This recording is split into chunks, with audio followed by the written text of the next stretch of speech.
The Drive 300 make use of a 4-channel onboard receiver with each channel offering up to 32 users. To begin, press and hold X for 4 seconds to quick enter transmitter programming mode. Buzzer beeps once, which indicates we have now entered transmitter program mode. LRN is displayed, indicating learn. Press and release square. BT is displayed. We have 4 options to choose what action the transmitter button press must do.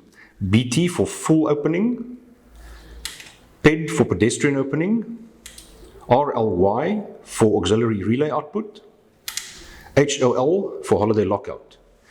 We will scroll back to BT to learn the transmitter for the full opening function.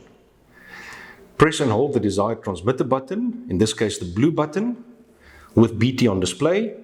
Now, while the button is pressed down, press and release square.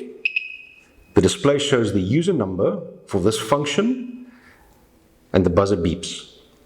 The same process is applicable when learning in transmitters into the other 3 channels we mentioned previously. To exit, press and release X. We're back to the Learn menu. Press and release X again. RDY is displayed, indicating we are in standby mode.